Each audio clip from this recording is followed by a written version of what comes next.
Kaya pong naniniwala lang naman na kaya ang palitan ng AI ang trabaho mo. Oh, ang hirap! Too risky to share. Diyos ko.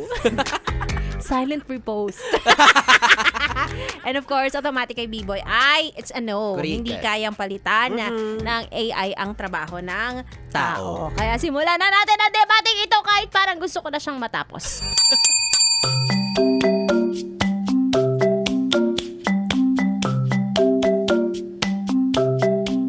Nanginginig ako. Parang ayoko ituloy ito. Galingan mo. Sige na nga, timer starts now. And It ends na. Pwede ba mag-stutter? Naniniwala ako na kaya pero hindi lahat ng trabaho, 'di ba? Aminin natin na masakit man na may mga trabaho na kaya talagang gawin na ng AI pero ang pinagkaiba ay walang puso ang gawa nila. Salamat. You speak for me. Bakit? Ikaw ng salita para sa akin. Ang hirap kasi nito 'di ba? Para sa akin, ang AI ay maaaring makagawa ng mga sagot batay sa datos, ngunit hindi nito tunay na nararamdaman ang emosyon ng isang tao. Sa mga profesional or profesyong tulad natin, ng doktor, ng abogado, nurse, or whatsoever, hindi niya matutumbasan yung mga ganong... tapos na Madadaya ba ako? Tama. Oo, correct. I believe na kaya nitong palitan ang iilan pero hindi natin dapat hayaan. Kasi ang question naman, naniniwala ka ba? Oo, pero hindi natin dapat hayaan. Ang hirap. Maraming pros and cons ang trabaho ng AI. So, dun tayo sa pros.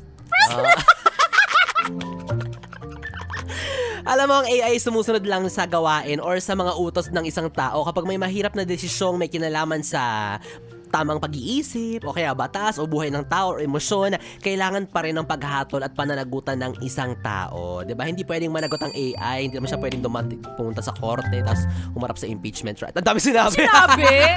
Idamay mo na nga yung akin, nahirapan na ako eh.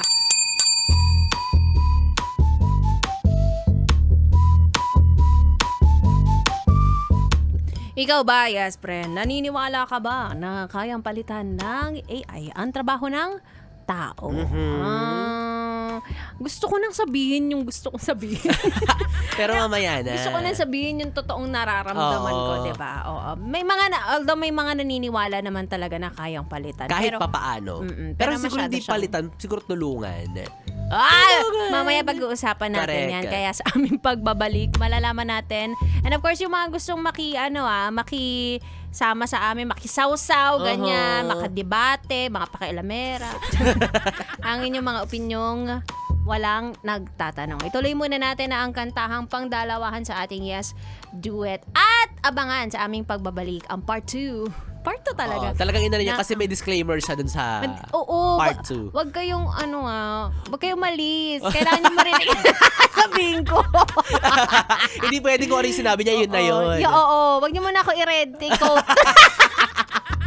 Si Gondawan na gusto ng palitan tayo lahat. Wala siyang puso, nakakainis. Nakaganon ninyo ako. Naka-out na. Wala lang talaga akong choice because trabaho lang. At bunutan lang kasi. Tama! Ituloy natin ang ating tugtugan dito lang sa 101.1 Yes! FM Solid!